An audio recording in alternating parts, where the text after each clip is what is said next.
আসসালামু আলাইকুম প্রিয় দর্শক, চ্যানেল আই সংবাদে স্বাগত। আপনাদের সঙ্গে আছি আমি সামির হোসেন। বিস্তারিত সংবাদের শুরুতে জানিয়ে দিচ্ছি ফ্রেশ আটা ময়দা সুজি সংবাদ শিরোনামগুলো। সরকার দাবি মেনে নিয়ে জগন্নাথ বিশ্ববিদ্যালয়ের শিক্ষার্থীদের টানা 3 দিনের অবস্থান কর্মসূচি প্রত্যাহার, শনিবার থেকে চলবে ক্লাস পরীক্ষা। পরিপূর্ণ ফ্যাসিবাদী কাঠামো বিলোপে গণপরিষদ নির্বাচনের মাধ্যমে নতুন সংবিধানের দাবি এনসিপির, জাতীয় যুবশক্তির আত্মপ্রকাশ।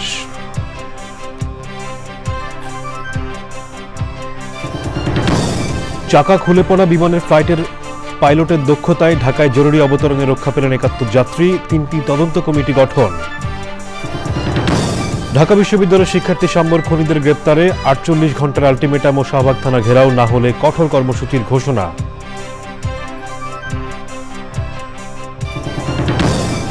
এবং বাংলাদেশি হজযাত্রীদের অনুমোদনহীন বাড়িতে ওঠানোর অভিযোগ, হাব সভাপতির এজেন্সি সহ আরও কয়েকটি সৌদি আরবে কালো তালিকাভুক্ত।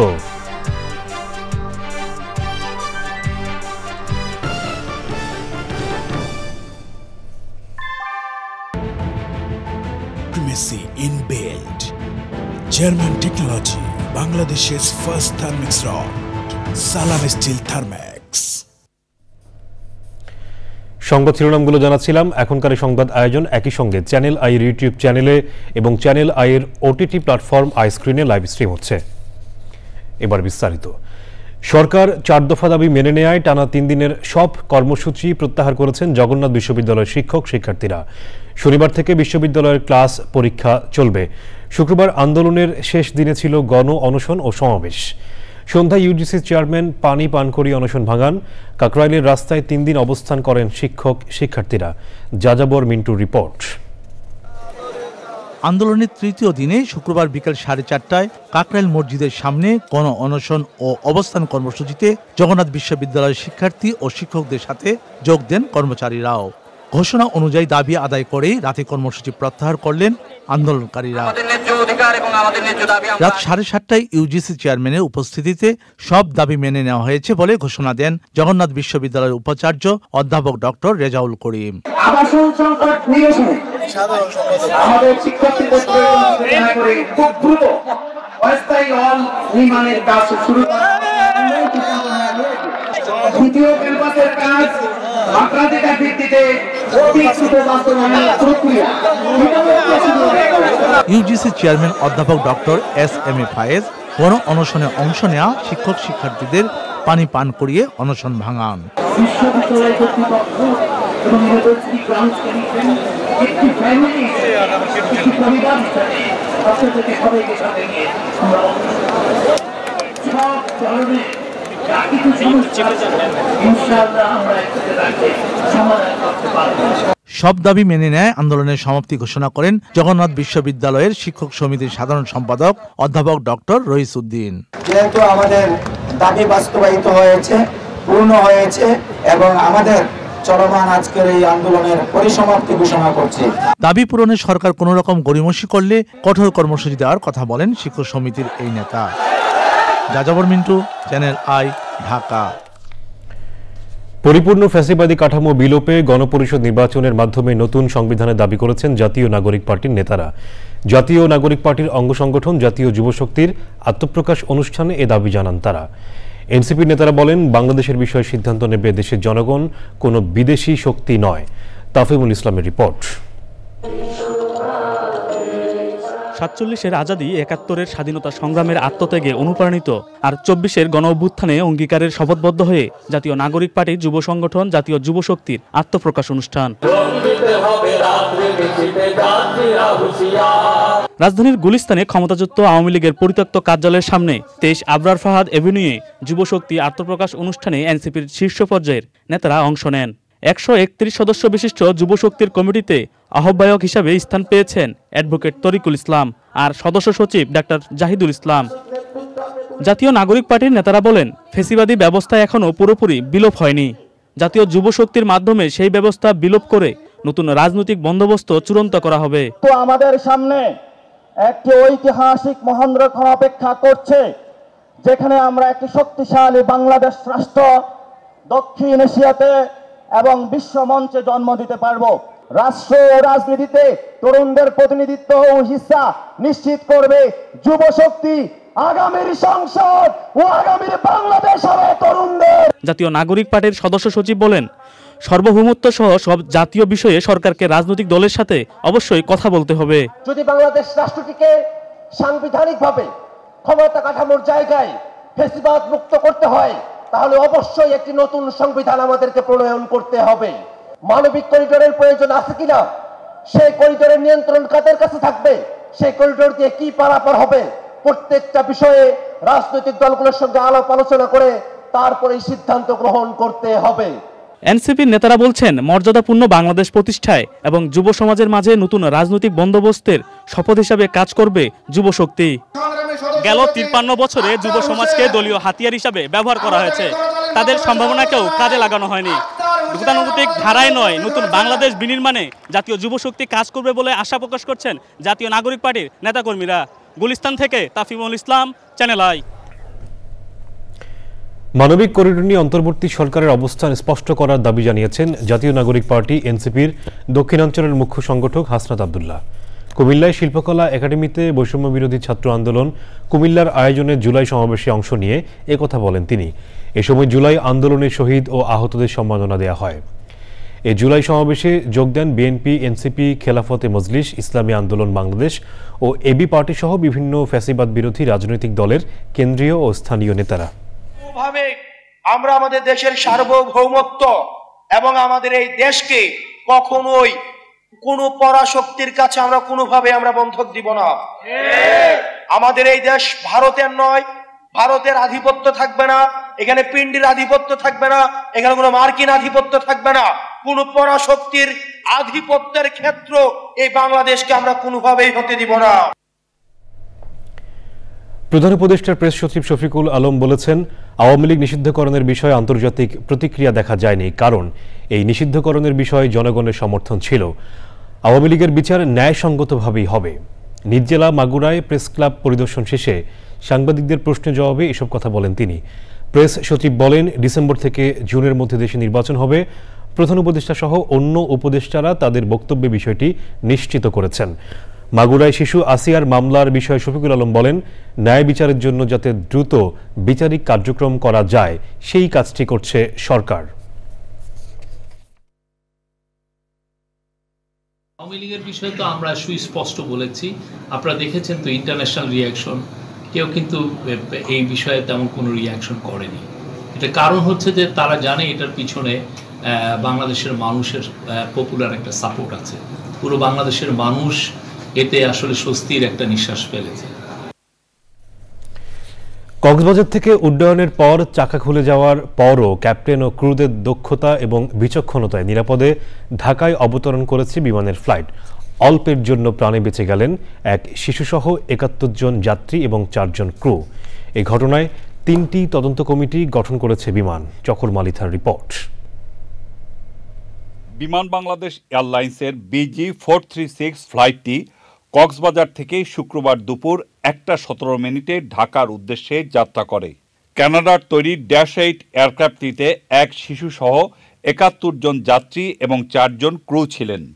ফ্লাই করার পরপরই পেছনের ল্যান্ডিং গিয়ারের বাম পাশের দুটি চাকার একটি চাকা খুলে নিচে পড়ে যায়, কিন্তু সেন্সরে সেটা ধরা পড়েনি। কক্সবাজার বিমানবন্দর থেকেই ফ্লাইটের ক্যাপ্টেন জামিল বিল্লাহ এবং ফার্স্ট অফিসার জায়েদকে চাকা খুলে যাওয়ার কথা জানানো হয়। সাথে সাথে তারা এয়ার ট্রাফিক কন্ট্রোলের সাথে যোগাযোগ করেন। এয়ার ট্রাফিক কন্ট্রোল থেকে ফ্লাইটটি ওই অবস্থায় কক্সবাজার থেকে উড়িয়ে এনে ঢাকায় জরুরি অবতরণের নির্দেশ দেওয়া হয়। সেই অনুযায়ী হজরত শাহজালাল আন্তর্জাতিক বিমানবন্দর কর্তৃপক্ষ ফায়ার সার্ভিসের গাড়ি, অ্যাম্বুলেন্স সহ জরুরি অবতরণের সব প্রস্তুতি নেয়। ঢাকা এসে প্রথমে লো ফ্লাই করার পর কন্ট্রোল টাওয়ার থেকে ক্যাপ্টেনকে নিশ্চিত করা হয় এয়ারক্রাফটের বাম পাশের একটি চাকা খুলে গেছে। তখনও ফ্লাইটের যাত্রীরা কিছুই জানতেন না। বাম পাশের একটি চাকা খুলে যাওয়ার বিষয়টি মাথায় নিয়ে ক্যাপ্টেন বিল্লাহ ডান পাশে কিছুটা প্রেসার দিয়ে ফ্লাইট অবতরণ করান। দুপুর 2:17 ফ্লাইটটি ঢাকার হজরত শাহজালাল আন্তর্জাতিক বিমানবন্দরে নিরাপদে অবতরণ করে। যাত্রীরা নেমে আসেন নিরাপদে। এ ঘটনার পরপরই 3টি তদন্ত কমিটি করেছে বিমান। আমাদের যে চিফ অফ ফ্লাইট সেফটি তাকে হেড করে একটা ইনভেস্টিগেশন টিম গঠন করেছি। এছাড়াও আমরা ইঞ্জিনিয়ারিং থেকেও আরেকটা টিম গঠন করেছি। তাছাড়া যেই এয়ারক্রাফটটার ইনসিডেন্ট হয়েছে সেই এয়ারক্রাফটটা যারা ডিহেভিলেন্ট, যারা হলো -8 এর তৈরি, তাদের সাথে আমরা আমাদের ডেটাগুলি সব পাঠিয়ে দিয়েছি। ওরাও ওদের থেকে ইনভেস্টিগেশন করছে। এছাড়াও আমরা যতগুলি এয়ারক্রাফট আমাদের এখন -8 আছে, আমরা এগুলি প্রতিটা ফ্লাইটের আগে one time full check up করব। বিশেষজ্ঞরা বলছেন বৈমানিকদের পেশাদারিত্ব এবং বিচক্ষণতার কারণে এত বড় দুর্ঘটনা থেকে রক্ষা পাওয়া গেছে। চকর মালিথা, চ্যানেল আই, ঢাকা। ঢাকা বিশ্ববিদ্যালয়ের শিক্ষার্থী ছাত্রদল নেতা শাহরিয়ার আলম সাম্য হত্যার ঘটনায় শাহবাগ থানা ঘেরাও করে হত্যাকাণ্ডে জড়িত সব আসামিকে দ্রুত গ্রেপ্তার, সুষ্ঠু বিচার এবং নিরাপদ ক্যাম্পাসের দাবি জানিয়েছেন তার সহপাঠী ও শিক্ষার্থীরা। 2 ঘন্টার অবস্থান শেষে 48 ঘন্টার মধ্যে দৃশ্যমান অগ্রগতি না হলে কঠোর কর্মসূচির হুঁশিয়ারি দেন শিক্ষার্থীরা। আক্তার হোসেনের রিপোর্ট। ঢাকা বিশ্ববিদ্যালয়ের শিক্ষা ও গবেষণা ইনস্টিটিউটের 18-19 সেশনের শিক্ষার্থী শাহরিয়ার আলম সাম্য হত্যার ঘটনায় বিচারের দাবিতে উত্তাল ঢাকা বিশ্ববিদ্যালয়। সকালে রাজু ভাস্কর্যে জড়ো হন তার সহপাঠী শিক্ষকরা। শিক্ষার্থীদের নিরাপত্তা ও হত্যাকাণ্ডে জড়িতদের গ্রেফতারে পুলিশের নিষ্ক্রিয়তার অভিযোগ করেন তারা। এই পুলিশ প্রশাসন জানে কে খুন করেছে, এই পুলিশ প্রশাসন শাহবাগের মানুষের সাথে জড়িত। আমাদের দাবি খুবই স্পষ্ট, আমরা সাম্যর সঠিক বিচার চাই। তারা 3 জনকে গ্রেফতার করেছে, অথচ ওই দিন রাতে সিসিটিভি ফুটেজ দেখলে আপনারা জানতে পারবেন আসল খুনি কারা। আমার ভাইয়ের হত্যা যারা করেছে তাদেরকে বিচার না আনতে হবে। পরে সেখান থেকে মিছিল নিয়ে শাহবাগ থানা ঘেরাও করেন শিক্ষার্থীরা। দাবির বিষয়ে শাহবাগ থানার ভারপ্রাপ্ত কর্মকর্তার সঙ্গে ঘণ্টাব্যাপী বৈঠক করেন শিক্ষক ও ছাত্র প্রতিনিধিরা। বৈঠক শেষে শিক্ষকেরা জানান আলোচনা ফলপ্রসূ হয়েছে, তবে তদন্ত ও বিচার কাজে দৃশ্যমান অগ্রগতি নেই। তারা আমাদেরকে এই আশ্বাস দিয়েছেন যে তারা সর্বোচ্চ সকল ধরনের, তাদের হাতে যত ধরনের মেকানিজম কৌশল আছে সেই কৌশলগুলো অবলম্বন করে তারা তাদের কাজের যাত্রা তারা অব্যাহত রেখেছেন। এই অগ্রগতিটা আমরা এখনো মনে করি যে সন্তোষজনক নয়, কিন্তু আমাদের হাতে সময় আছে, আমরা 48 ঘন্টা সময় দিয়েছি। 48 ঘন্টার মধ্যে সব আসামিদের গ্রেফতার করে বিচারের মুখোমুখি করা না হলে রোববার সকাল থেকে কঠোর কর্মসূচির হুঁশিয়ারি দেন শিক্ষার্থীরা। 48 ঘন্টার মধ্যে যদি কোনো দৃশ্যমান পদক্ষেপ, যে স্টেপ করে হত্যা করেছে তাকে যদি গ্রেফতার করা না হয়, তবে আমরা শাহবাগ থানায় আবার অবস্থান নেব। স্যার এফ রহমান হল শাখা ছাত্রদলের সাহিত্য ও প্রকাশনা সম্পাদক শাহরিয়ার আলম সাম্য হত্যার বিচার দাবিতে কর্মসূচি পালন করছে জাতীয়তাবাদী ছাত্রদলও। Akhtar Hossain, Channel I, Dhaka. হজযাত্রীদের সৌদি আরবে অনুমোদনহীন বাড়িতে ওঠানোর অভিযোগে হাব সভাপতির এজেন্সি সহ কয়েকটি বাংলাদেশি হজ এজেন্সিকে কালো তালিকাভুক্ত করেছে সৌদি সরকার।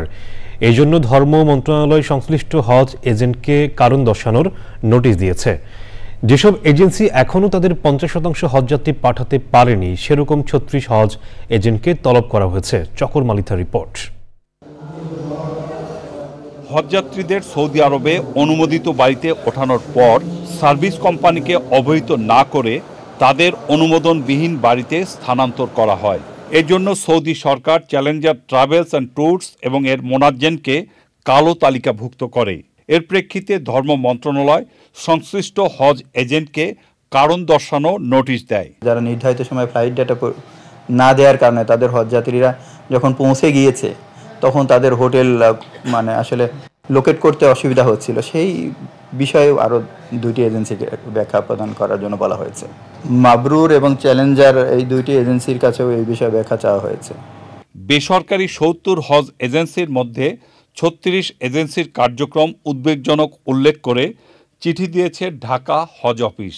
অ্যারাইভাল ডেটা যাতে আমরা নির্ধারিত সময়ের মধ্যে প্রেরণ করতে পারি, এই জন্যই আসলে আমরা এই এজেন্সিগুলোকে এই পত্রটা প্রদান করেছি। এই তথ্যগুলো না পেলে আসলে মোয়াল্লেম সহ অন্যান্য সেবা প্রদানকারী যারা আছেন তাদের কাজ করতে অসুবিধা হয়। এটার জন্য আমরা তাদেরকে আসলে এই চিঠিটা দেওয়া হয়েছে এই কারণে যে অনেক সময় দেখা যায় যে আমরা একটি এজেন্সিকে আমরা অনেকবার ফোন করছি কিন্তু তাকে রিচ করা যাচ্ছে না, এই জন্য আসলে পত্রটা একটু মানে ই করে দেওয়া হয়েছে যে যাতে করে এটা কোনোভাবেই এই তথ্যটা প্রেরণের ক্ষেত্রে কোনো প্রতিবন্ধকতা তৈরি না হয়। এবছর 87,100 হজযাত্রীর মধ্যে এখন পর্যন্ত ভিসা হয়েছে 86,737 জনের। এর মধ্যে 48,066 জন সৌদি আরব পৌঁছেছেন। চকর মালিথা, চ্যানেল আই, ঢাকা। পরিবেশের জন্য ক্ষতিকর ইউক্যালিপটাস ও আকাশমণি গাছের চারা রোপণ, উত্তোলন ও বিক্রয় নিষিদ্ধে সরকারের ঘোষণার প্রতি সাধুবাদ জানিয়েছেন পরিবেশবিদরা। একই সাথে সিদ্ধান্ত দ্রুত বাস্তবায়নের দাবিও জানিয়েছেন তারা। প্রাণ প্রকৃতি রক্ষায় দেশীয় প্রজাতির বৃক্ষরোপণে গুরুত্ব আরোপ করেন সংশ্লিষ্টরা। সৈয়দ মাদিহ অদিতের রিপোর্ট। কাঠের চাহিদা পূরণে 1921 সালে সিলেটের চা বাগানে সৌন্দর্য বর্ধনের জন্য অস্ট্রেলিয়া থেকে প্রথমে ইউক্যালিপটাস এবং 1960 সালের দিকে আকাশমণি আনা হয় দেশে। খুব একটা যত্ন করতে হয় না বলে এই জাতের গাছ মাটি থেকে বেশি পরিমাণে পুষ্টি ও পানি শোষণ করে, ফলে মাটি শুষ্ক থাকায় এই গাছের আশেপাশে অন্য গাছ সহজেই জন্ম নিতে পারে না, যার কারণে হুমকিতে পড়েছে অন্যান্য গাছ ও উদ্ভিদ। পরিবেশবাদীদের দীর্ঘদিনের দাবির প্রেক্ষিতে বৃহস্পতিবার প্রজ্ঞাপনের মাধ্যমে ইউক্যালিপটাস ও আকাশমণি গাছের চারা রোপণ, উত্তোলন ও বিক্রয় নিষিদ্ধ ঘোষণা করে সরকার। এতে বলা হয় বিদেশি প্রজাতির গাছের চারা রোপণের পরিবর্তে দেশীয় প্রজাতির গাছের চারা রোপণের মাধ্যমে বনায়ন করতে হবে। আমরা চাইবো আর কি রোটেশন মেয়াদ শেষ হলে যখন গাছগুলো কাটা হবে তখন পরবর্তীতে সেই ভূমিতে আর আকাশমণি ইউক্যালিপটাস লাগবে না, সেখানে আমাদের দেশীয় ফুলের গাছ, ফলের গাছ, ওষুধের গাছ, আমাদের আইকনিক বৃক্ষগুলো সেখানে লাগানো হবে। তাহলে হবে কি, একদিকে আমাদের বিপন্ন বৃক্ষগুলো বেঁচে থাকার সুযোগ পাবে, অন্যদিকে বিপন্ন বৃক্ষের উপর, আমাদের দেশীয় বৃক্ষের উপর নির্ভরশীল যে সকল বন্যপ্রাণী, পশু পাখি, ইনসেক্ট, বাটারফ্লাইস আছে সেগুলো বেঁচে থাকার সুযোগ পাবে। আমরা আমাদের কালচারাল হেরিটেজকে রক্ষা করতে পারবো। সরকারের সিদ্ধান্ত দ্রুত কার্যকরে সবাইকে সহযোগিতার আহ্বান জানিয়েছেন সংশ্লিষ্টরা। সৈয়দ মাদিহ অদিত, চ্যানেল আই, ঢাকা। ভারতের ফারাক্কা বাঁধের কারণে বরেন্দ্র অঞ্চল কারবালায় পরিণত হয়েছে বলে জানিয়েছেন মৎস্য ও প্রাণী সম্পদ উপদেষ্টা ফরিদা আক্তার। ঐতিহাসিক ফারাক্কা লং মার্চের 49তম বর্ষপূর্তি উপলক্ষে র্যালি ও আলোচনা সভায় তিনি একথা বলেন। উপদেষ্টা বলেন, পদ্মার পানির ন্যায্য হিস্সা আদায়ের জন্য ভারতের সাথে চুক্তি নবায়ন করা হবে। ব্যত্যয় ঘটলে আন্তর্জাতিক আদালতে যাবে বাংলাদেশ।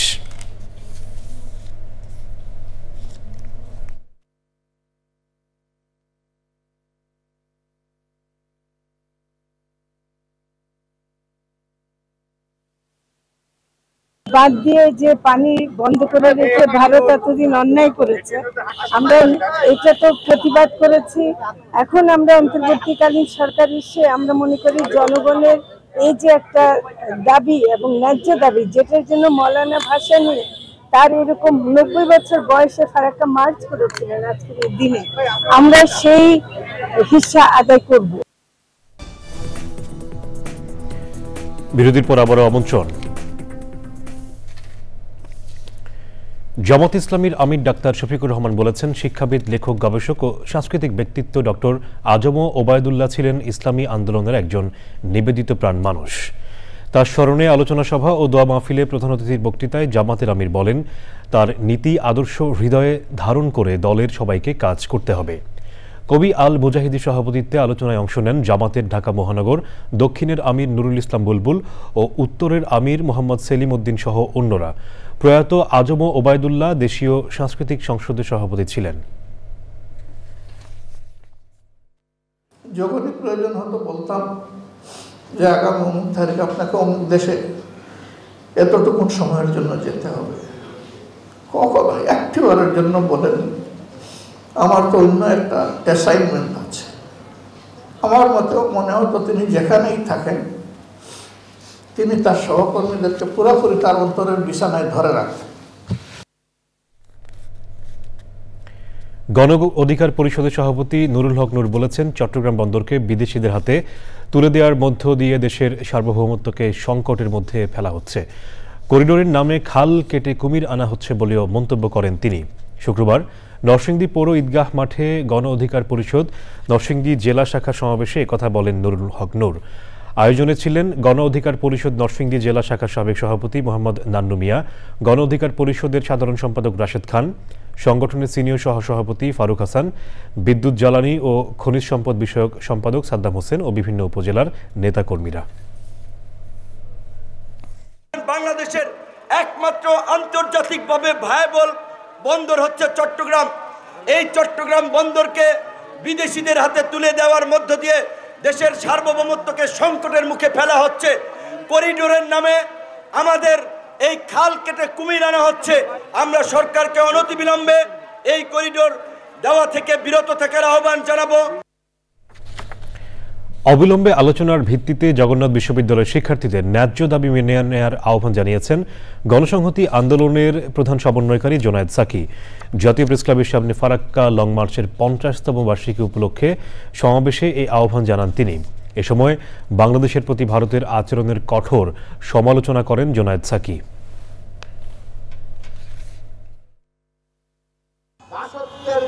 শেষ হয়েছে, বাংলাদেশের মানুষ আর ওই ভারতের একতরফা সমস্ত কিছু বাংলাদেশ থেকে তারা কেড়ে নিয়ে যাবে, আর আমরা আমাদের অধিকার পাবো না, এইটা আর মানবে না বাংলাদেশ। এত বছরেও পাকিস্তানের সাথে এত যুদ্ধ, সিন্ধু নদীর পানি বন্ধ করতে পারেন নাই, কারণ ক্ষমতার দাপটে ওইখানে আপনারা দাপটে জিতে যেতে পারেন না। প্রগতিশীল নারী, শ্রমিক, শিক্ষার্থী, শিক্ষক, সংস্কৃতিকর্মী ও পেশাজীবীদের অংশগ্রহণে রাজধানীর মানিক মিয়া এভিনিউয়ে হয়েছে নারীর ডাকে মৈত্রী যাত্রা। সমতার দাবিতে আমরা স্লোগানে বিভিন্ন সংগঠন এই কর্মসূচিতে সংহতি জানিয়েছে। আয়োজকদের পক্ষ থেকে বলা হয়েছে, মূলত নারীদের সম অধিকার প্রতিষ্ঠার দাবিতে এই কর্মসূচি হচ্ছে। পাশাপাশি নারীদের প্রতি অবহেলা, অবজ্ঞা ও নির্যাতনের বিরুদ্ধে দীপ্ত প্রতিবাদ জানাতে কর্মসূচি হচ্ছে। নানা প্লেকার্ড, স্লোগান আর ঘোষণাপত্রে নারীর অধিকার, মর্যাদা, নিরাপত্তা, শ্রমিকের অধিকার, ফ্যাসিবাদের বিরোধিতা সহ নানা বিষয়ে তুলে ধরা হয়েছে। ফিলিস্তিনিদের পক্ষেও স্লোগান রাখা হয়েছে। সমাবেশ শেষে আয়োজন করা হয় শোভাযাত্রার।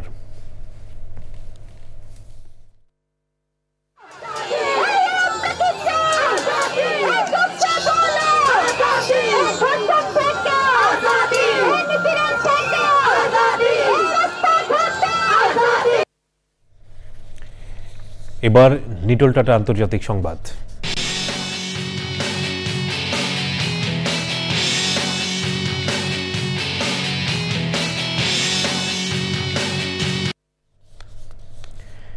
যুদ্ধবিরতির মেয়াদ বাড়িয়েছে ভারত ও পাকিস্তান। 18ই মে পর্যন্ত পরস্পরের ভূখণ্ডে হামলা থেকে বিরত থাকবে দুই দেশের সামরিক বাহিনী।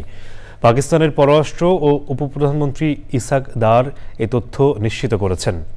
বৃহস্পতিবার দেশটির পার্লামেন্টের উচ্চকক্ষ সিনেটে ভাষণ দেওয়ার সময় এই সিদ্ধান্ত হয়েছে।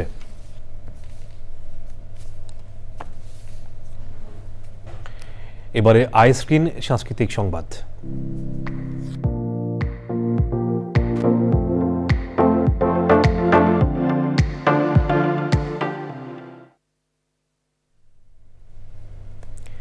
চারটি হলে মুক্তি পেয়েছে করোনা ভাইরাস মহামারীর সময় নির্মিত চলচ্চিত্র জয়া আর শারমিন। সিনেমাটির নাম ভূমিকায় অভিনয় করেছেন জয়া আহসান ও মহসিনা আক্তার শারমিন।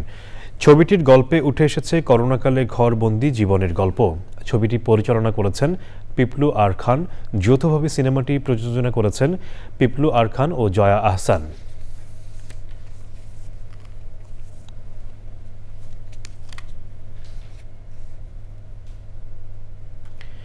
চট্টগ্রামে বর্ণিল আয়োজনে এলএডি প্রোডাকশন হাউস নিবেদিত গুলশান সিনেমার মহরত হয়েছে। শুক্রবার চট্টগ্রাম সিনিয়র্স ক্লাবে অনুষ্ঠানে বক্তব্য রাখেন চট্টগ্রাম বিশ্ববিদ্যালয়ের উপাচার্য অধ্যাপক ডক্টর কামাল উদ্দিন, লোক প্রশাসন বিভাগের চেয়ারম্যান মমতাজ উদ্দিন আহমেদ, অতিরিক্ত পুলিশ কমিশনার হুমায়ুন কবির, নাট্যজন নুরুল আফসার স্বপন, অধ্যাপক কবি হোসাইন কবির, ডক্টর প্রকাশ দাশগুপ্ত, হালদা সিনেমার আজাদ বুলবুল, নাট্যজন সঞ্জিত বড়ুয়া ও বাপ্পা চৌধুরী, আবৃত্তিকার কনকন দাস, মুক্তিযোদ্ধা অভিনেতা দেওয়ান মামুন, সাইফুদ্দিন আহমেদ সাকি, অধ্যক্ষ ফরিদুল আলম ও অন্যরা সভাপতিত্ব করেন সিনেমার প্রযোজক অ্যাডভোকেট কাজী সানোয়ার আহমেদ লাবলু। এবারে কৃষি সংবাদ।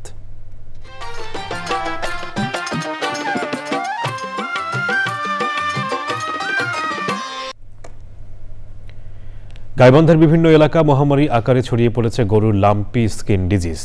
কৃষক ও খামারিরা স্থানীয়ভাবে চিকিৎসা করালেও এ রোগে আক্রান্ত হয়ে মারা গেছে অনেক গরু। সরকারিভাবে প্রয়োজনীয় চিকিৎসা না পাওয়ার অভিযোগ তাদের। প্রাণী সম্পদ বিভাগের কর্মকর্তারা বলছেন, এ রোগে আক্রান্ত গরুর 1/4 মারা যায়। তাই রোগ দেখা দিলে দ্রুত চিকিৎসকের পরামর্শ নেওয়ার তাগিদ দিয়েছেন তারা। গাইবান্ধা থেকে ফারুক হোসেনের তথ্য, ভিডিও চিত্রে মইনুল হাসানের রিপোর্ট। গাইবান্ধার বিভিন্ন এলাকায় গরুর ল্যাম্পি স্কিন ডিজিজে দেখা দিয়েছে। এক গরু থেকে অন্য গরু ছড়িয়ে পড়ায় এই রোগ মহামারী আকার ধারণ করছে। এতে দিশেহারা কৃষক ও খামারিরা। আমার গরু মনে করেন 5টা ছিল, একটা মরে গেছে, 22-3টে আছে। একটা সঙ্গে ডাক্তারের কাছে নিয়েছি, একটা মারা গেছে মাসখানেক আগে। আর একটা বাছুর গোটা ব্যারাম ধরে আছে, ডাক্তার 500 টাকা নিয়ে গেল, এখনো কোনো সুবিধা হয়নি। গবাদি পশুর মালিকরা জানান, ভাইরাসজনিত এই রোগে আক্রান্ত গরুর প্রথমে জ্বর ও খাবার গ্রহণে অরুচি দেখা দেয়।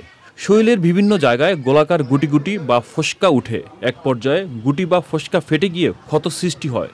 মহামারী আকারে এই রোগ ছড়িয়ে পড়লেও চিকিৎসা সেবা না পাওয়ার অভিযোগ আক্রান্ত গরুর মালিকদের। 3টা গরু হয়ে গেছে, আমরা কোনো সরকারি সাহায্য পাই না, সরকারি কোনো অনুদান পাই না, চিকিৎসা পাইতে কোনো কিছু পাই না। আমার মোট গরু 7টার মধ্যে গরু আমার 3টে হচ্ছে, 3টের মধ্যে 2টে সুবিধা, একটা একদম অবস্থা খারাপ। রোগাক্রান্ত পশুর চিকিৎসায় উপজেলা প্রাণী সম্পদ বিভাগের ডাক্তারদের সাথে যোগাযোগ ও প্রয়োজনে প্রাণী সম্পদ ও ভেটেরিনারি হাসপাতালে গরু নিয়ে চিকিৎসা করানোর পরামর্শ দিলেন এই কর্মকর্তা। এগুলো ভাইরাসজনিত রোগ, খামারি সচেতন হলেই এগুলো থেকে পরিত্রাণ পাওয়া সম্ভব।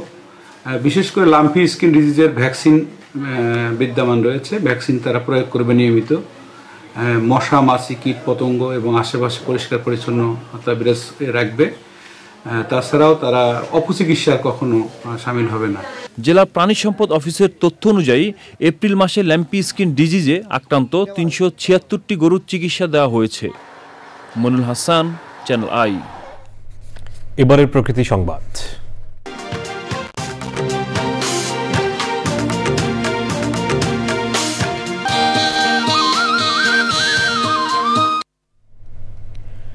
আধুনিকতার হাত ধরে নগরায়ন এগিয়ে চললেও নির্বিচারে বৃক্ষ নিধন ও বিদেশি গাছের আগ্রাসনে হারিয়ে যাচ্ছে গ্রাম বাংলার সৌন্দর্য। এতে শুধু প্রকৃতির অলংকারই বিলীন হচ্ছে না, বিপর্যস্ত হচ্ছে জীববৈচিত্র্য। তাই শরীয়তপুরে গ্রাম বাংলার ঐতিহ্যকে পুনর্জাগরিত করতে দেশীয় গাছ রোপণের আহ্বান পরিবেশবাদীদের। এস এ মুজিবুর রহমানের রিপোর্ট। সবুজ শস্য শ্যামল আমাদের এই প্রিয় জন্মভূমি। প্রকৃতির সৌন্দর্যের এমন লীলাভূমি আর কোথাও নেই। অসংখ্য বৃক্ষগুল্ম ছড়িয়ে আছে এদেশের জনপদ অরণ্যে। হিজলতমাল, জারুল ও কৃষ্ণচূড়া এরা শুধু কয়েকটি গাছ নয়, আবহমান বাংলার প্রকৃতির অলংকার।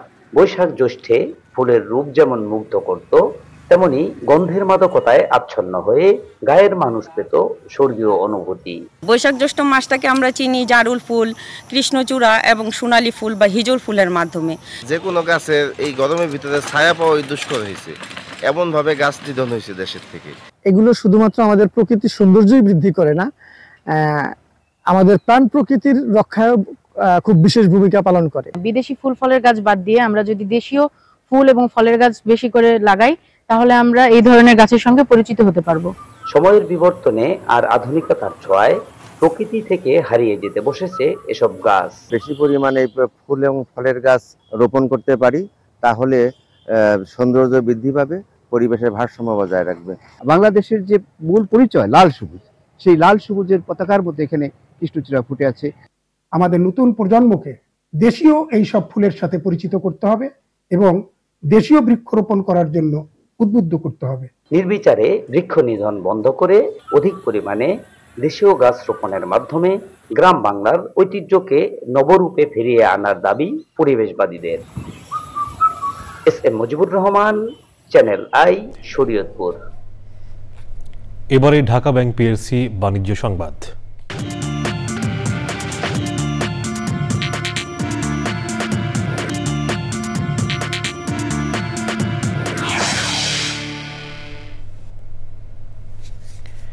রাজধানীতে দেশের খ্যাতনামা নারী উদ্যোক্তা সাদিয়া তাজনিম দোলার ইলেন বিউটি অ্যান্ড স্পা এর প্রথম সেন্টার উদ্বোধন করা হয়েছে শুক্রবার সন্ধ্যায়। রাজধানীর জিগাতলায় ২৫০০ বর্গফুটের স্টেট অফ আর্ট সেন্টারের carbon laser treatment, collagen skin care এবং আয়ুর্বেদ টোটাল বিউটি সার্ভিস পাবেন গ্রাহকরা। এ সময় ছিলেন বাংলাদেশ ব্যাংকের সাবেক জয়েন্ট ডিরেক্টর মনোয়ারা বেগম ও অন্যরা।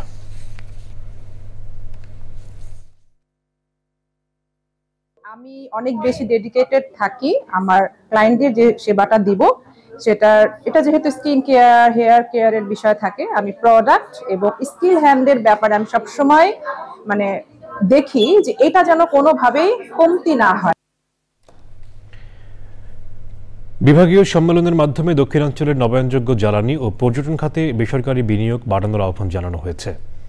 বাংলাদেশ চায়না পাওয়ার কোম্পানি লিমিটেড BCPCL প্রাঙ্গণে এ অনুষ্ঠানে সরকারি ও বেসরকারি খাতে শীর্ষস্থানীয় কর্মকর্তারা অংশ নেন।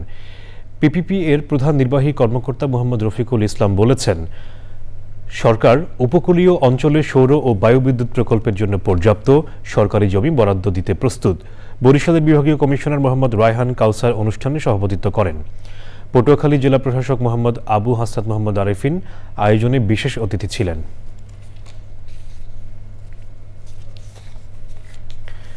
সংবাদের এ পর্যায়ে আবারও নিচ্ছে বিরতি, আর বিরতির পর জানিয়ে ফিরছি। গাজীপুরের হোতাপাড়া থেকে পিরুজালি পর্যন্ত রাস্তা যান চলাচলের অনুপযোগী, 20-25 ফুট সড়ক মেরামত না করায় দুর্ভোগে এলাকাবাসী।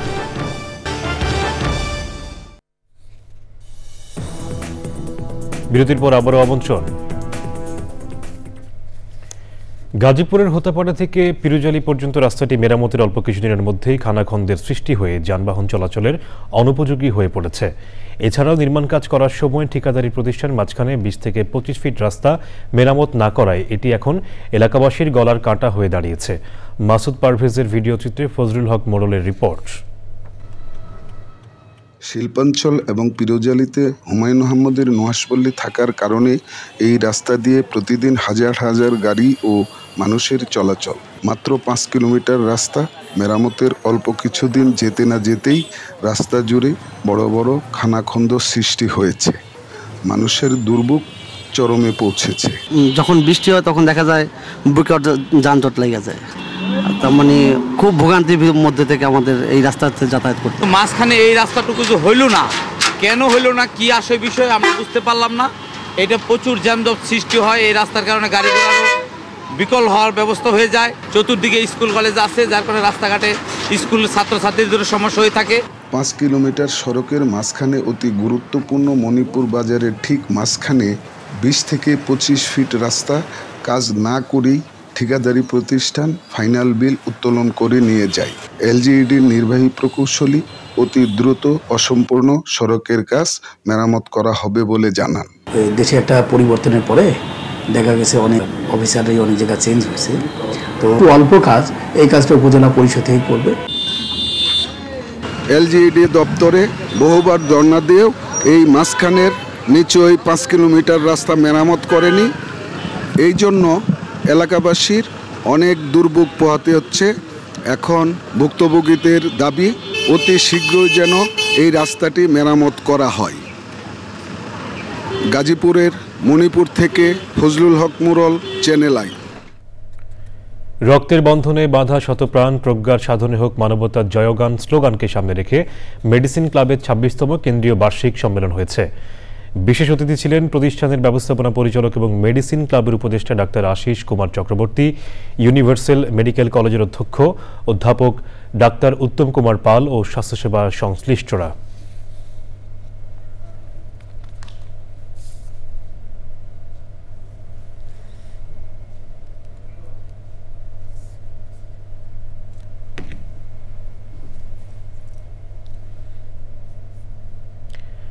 ফকির লালন শাহের 251তম জন্মজয়ন্তী উদযাপন উপলক্ষে রাজধানী সোহরাওয়ার্দী উদ্যানের রমনায় কালী মন্দিরে 3 দিনব্যাপী ঐতিহ্যবাহী লালন সঙ্গীত সম্মেলনীর আয়োজন করে লালন বিশ্বসংঘ।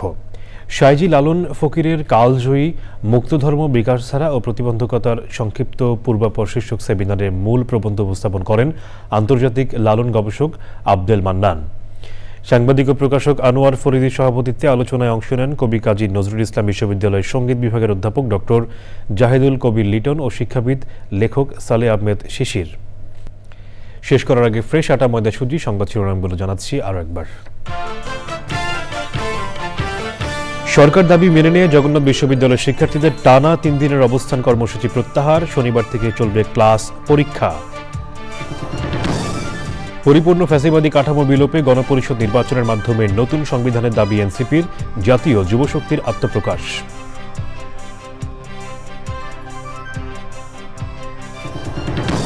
চাকা খুলে পড়া বিমানের ফ্লাইটের পাইলটের দক্ষতায় ঢাকায় জরুরি অবতরণে রক্ষা পেলেন ৭১ যাত্রী, 3টি তদন্ত কমিটি গঠন। ঢাকা বিশ্ববিদ্যালয়ের শিক্ষার্থী শামমুর খুনিদের গ্রেপ্তারে ৪৮ ঘন্টার আলটিমেটাম ও শাহবাগ থানা ঘেরাও, না হলে কঠোর কর্মসূচির ঘোষণা। এবং বাংলাদেশি হজযাত্রীদের অনুমোদনহীন বাড়িতে ওঠানোর অভিযোগ, হাব সভাপতির এজেন্সি সহ আরও কয়েকটি সৌদি আরবে কালো তালিকাভুক্ত।